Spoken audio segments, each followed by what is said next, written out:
Greetings. Today's show is called The Efficiency Meteor, Why Physics Just Killed the Auto Industry. Greeting members of the Teslafaninsight family. It's been a while since our last show, and I appreciate you staying with us through this gap. I've been battling some cancer-related health issues, but I've also still been doing our research because something extraordinary happened 2 weeks ago that I need to share with you. I got hit by something I'm calling the EV Future Meteor, and I'm still recovering from the implications. The fundamental physics. Let me start with a number that changes everything, 33%. That's how much of the gasoline you pump into an internal combustion engine actually gets converted into motion. The other 67%, it becomes heat and pollution. It's just gone, wasted energy, radiating out your exhaust pipe and your radiator. Now compare that to an electric motor, 85 to 90% efficiency. The energy in the battery becomes motion. That's it. This isn't a preference. It isn't about being green or environmentally conscious. This is pure physics. This is thermodynamics, and you cannot engineer your way around the laws of physics. My Claude AI helped me to unearth why GM actually canceled the EV1 back in the 1990s. And here's what we discovered. Whether it was Elon who figured this out or someone else, electricity is fundamentally more efficient than internal combustion. GM knew this. They killed the EV1 and literally crushed those cars because they understood what this meant. It meant their entire trillion-dollar industry built on 2,000 moving parts, massive supply chains, dealerships, service departments, and replacement parts sales was facing an existential threat from a technology with only 20 moving parts. So let me say this clearly. The entire global auto industry is in a serious long-term trouble because the efficiency of electric is better than combustion in multiple dimensions. Not just efficiency, maintenance efficiency, complexity efficiency, cost structure efficiency. And once you see this, you can't unsee it. Everything that's happening in the auto industry right now suddenly makes sense. The strategic blindness question. This brings up questions that honestly keep me up at night. When Akio Toyoda, the head of Toyota, sold Elon Musk the Fremont factory for almost nothing, why? Did he genuinely not understand that Elon could use that factory, put Toyota out of business within 30 years or less? Was it arrogance? Was it genuine blindness to physics? Or did he understand that, but think they could delay it long enough that it wouldn't matter in their tenure? Look at Daimler, Mercedes-Benz. They're supposed to be the pinnacle of luxury automobiles. Their brand is still built on superior engineering and premium customer experience.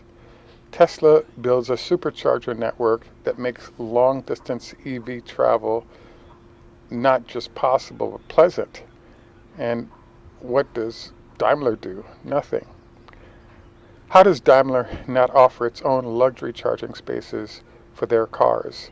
How do they not see that charging infrastructure is the new gas station, and whoever controls the premium charging experience controls the premium EV market? They're watching Tesla create the equivalent of a private airport lounges for EV owners, and they're sitting there wondering why their EQ models aren't selling. The German catastrophe. Now let's talk about Germany, because this is where it gets genuinely frightening. Germany has roughly a $3 trillion economy. About half of those jobs in the economy are attached to their robust auto industry. Let me repeat that. Half of the German economy is tied directly or indirectly to building internal combustion vehicles. There's a concept in ICE world called the 7x multiplier rule. For each job in the auto business at the big firms, VW, BMW, Mercedes, GM for that matter, there are 7 jobs attached to it. Supplier making pistons, crankshafts, timing belts, catalytic converters, food places near the factories, cleaning services for the workers, tool manufacturers, die makers, the entire economic ecosystem. In the EV world, most of this evaporates. Electric vehicles have approximately 20 moving parts. Internal combustion vehicles have roughly 2,000 moving parts. Every one of those parts has suppliers, has quality control requirements, has logistic chains, has specialized manufacturing equipment. All of this disappears. So let's do the math that German politicians are desperately trying not to think about. If half of the country's $3 trillion economy is tied to autos, that's $1.5 trillion in economic activity. Apply the collapse of the supply chain of EVs, take over, and you're facing a potential GDP loss that would make the 2008 financial crisis look like a warm-up exercise. What happens to the EU when Germany loses a substantial portion of its GDP as electric takes over? Chaos, political instability, mass unemployment in regions built entirely around ICE manufacturing. This isn't fear-mongering. This is basic industrial economic playing out in slow motion. The timeline might be 15 years or 25 years, but the physics is inevitable. The market squeeze. And here's where it gets even more complex. Tesla controls the high end of the market. They've established themselves as the premium EV brand, the one with the best technology, the best charging network, the best over-the-air updates. China controls the low end. BYD and a dozen other manufacturers can produce basic EVs at price point that European and American manufacturers simply cannot match while maintaining profitability. So where does that leave the traditional ICE-dominant companies? Squeezed in the middle, too expensive to compete with China, not innovative or integrated enough to compete with Tesla, and saddled with massive factory infrastructure built for a technology that's becoming obsolete. Consumers are voting with their wallets. They're not embracing the ICE-dominant companies' EV offerings. Why? Because these offerings feel like compromises. They're EVs designed by people who still love internal combustion, who are trying to make EVs behave like ICE vehicles instead of embracing what makes EVs superior. They're also stuck with the fact that the 100 ECU units in each of these vehicles doesn't compare with the 5 ECUs inside of Teslas that are running in the Linux world versus on proprietary systems. The fatal retreats. Look at Ford canceling F-150 Lightning production expansion. The Lightning was supposed to be their answer to the Cybertruck. It was their statement that we understand EVs and we're going all in. And they canceled it. What does this tell investors? What does that tell consumers? It says, we don't actually believe in this transition. We're going to milk our ICE F-150 profits as long as possible and hope something changes. That's not a strategy, that's a prayer. How does this impact Ford's future viability? If your best-selling product, F-150, is a thing you're refusing to electrify at scale, what happens when fleet buyers and construction companies start demanding EVs, when the total cost of ownership calculations become impossible to ignore? You lose the market to whoever was actually committed. The China paradox. Now let's talk about China, because this is generally complex and moving in several different directions simultaneously. We've done shows about BYD before. They're the most successful Chinese brand. They've been using their battery manufacturing edge to undersell everyone and supply companies like Tesla with cells and components. But here's what's fascinating. BYD's revenues are up 30% year over year, and their profits down significantly. How is this possible? The Chinese government's goal is employment, not profit maximization. Their industrial policy says as long as the company employs people and maintains social stability, will accept break-even or less or losses. This means you have too many manufacturers in existence, all of them underpricing each other to maintain market share and employment numbers.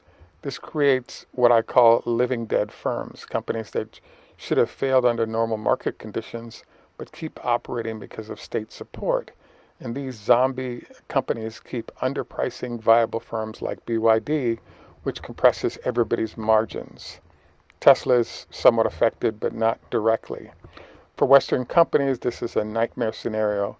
They're competing against companies that don't need to be profitable. They're competing against the entire industrial policy designed to dominate global EV manufacturing regardless of short-term economics. The investment implications. So what does this mean for investors? It might be time to seriously consider shorting some of the auto companies that will either get really small or disappear entirely unless they develop and execute a genuinely competitive EV strategy. Not just announcements, not just concept cars, not just we're going electric by 2035 promises. Actual competitive products, actual charging infrastructure, actual battery supply chains, actual cost structures that can compete with Chinese manufacturers on price and Tesla on technology. Who has the right now? Make a list. It's a short list. Tesla still looks good for many reasons: vertical integration, software leadership, manufacturing innovation, brand strength, charging network dominance. But we can't ignore that China will have its say in how things play out. The sheer size of the Chinese EV production will reshape global markets whether we like it or not. The bigger picture. What I didn't expect 5 years ago, what I don't think anyone fully grasped, was how quickly and how completely the physics advantage would manifest in market dynamics. We talked about EVs being faster, quieter, cheaper to maintain, better for the environment. What we didn't fully appreciate was the 33% versus 85% efficiency gap would cascade through every aspect of the business model: lower energy costs, simpler manufacturing, fewer warranty claims, reduced dealer service revenue, which ironically is why dealers resisted EVs. Longer vehicle lifespan, different ownership economics, all these factors compound. They create different kind of automobile company, one that looks like a technology company than a traditional auto manufacturer. And that's why companies that were dominant for a century are suddenly facing existential challenges. What we're watching, this is complex. This is moving in several different directions simultaneously. We'll keep you posted on different angles of this as we have in the past. Some questions still we'll be exploring in upcoming shows. Which traditional manufacturers have a realistic path to EV competitiveness? How will European governments report to the industrial restructuring of their auto sector? Can the U.S. rebuild domestic battery manufacturing at scale? What happens to oil demand as transportation electrifies? How does the charging infrastructure race play out globally? But for now, I want to sit with the fundamental insight. 33% versus 85%. That's the meteor that hit. Everything else is just working out the implications. And, the fact that you're getting 33%, you still have to pay for the other 67% that goes to waste. And, that cost imbalance has to play out over time. Thanks for staying with us through my health challenges. It means a lot to have this community.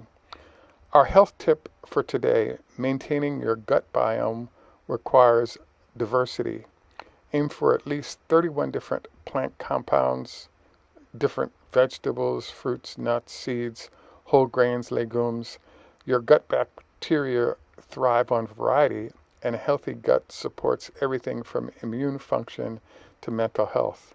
Take care of yourselves, and we'll see you on the next show. This is Teslafaninsight signing off. Tschüss, au revoir, hitro, hoda, hafez, drasiche, ni hama, kombawa. In Jamaica, we say enough respect, walk good. Thanks for joining us. Have a great day, and bye for now.